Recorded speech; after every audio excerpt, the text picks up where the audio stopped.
Now, the next 6 presentations all come from students who secured internships at RBC. We've enjoyed a great relationship with RBC over the past several years, and this year they hired 12 interns for the program, the largest number ever, more than 1/3 of the class. You will see half of those interns in the next segment, and you're welcome to rejoin us for segment 2 this afternoon at 2 p.m. to see the rest. Our first presenter from RBC is Grace Shi, who was a risk analyst on the stress testing credit analysis and measurement team. Please join me in welcoming Grace to the stage for our first presentation from an RBC intern.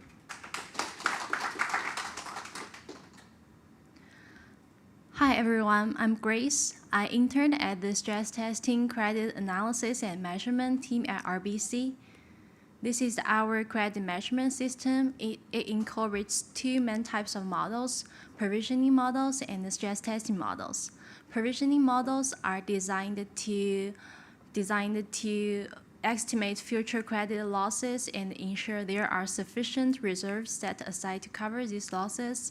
And the provisioning models are IFRS 9 and the CECL, and I will further explain them in next slide.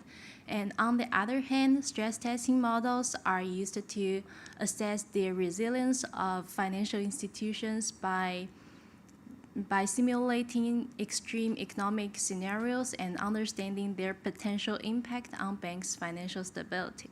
And those models are CCAR and EWST. During my 4-month internship, I worked extensively with those models and dive deeply into their complex model structures. And my role is to assist in technical solutions and implementation of those models by focusing on the programming logic, data quality, and the testing various calculations. And this whole approach ensures the model's consistency and accuracy, thereby mitigating risks. In addition to my work on those credit risk models, I also developed an automation tool that enhanced our team's productivity and work efficiency by automating the folder compare and result export. Other than that, I also worked with the production team by creating a detailed CECL flowchart, aiding in understanding and visualizing the credit risk modeling process. This is a brief IFRS 9 provision model process, and this standard was introduced in 2018, aimed to improve the transparency and accuracy of banks' financial statement.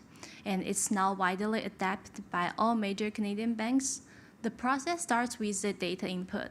Then we move to the modeling and calculation phase, where we evaluate various scenarios to get a scenario-weighted probability of default. Then this probability of default helps in the stage allocation, where loans are assigned into 3 different stages, and the different stages further determine the appropriate expected credit loss level, whether it's 12 months or a lifetime.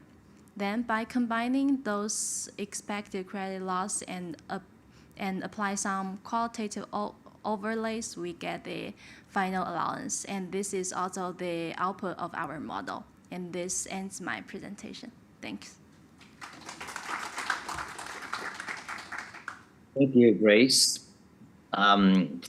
Before we open the floor for questions, I would like to make some remarks from Grace's supervisor, Abhishek Sharma, who commented, and I quote, "Grace has done an excellent job for our team, exceeding our expectations.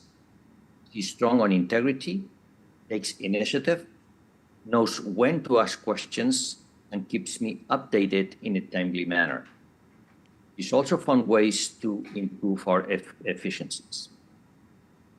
Congratulations for that. And for the Q&A, if you have a question, please use the raise hand button in the reactions tab, turn on your camera and unmute your mic. We bring you on stage to ask your question.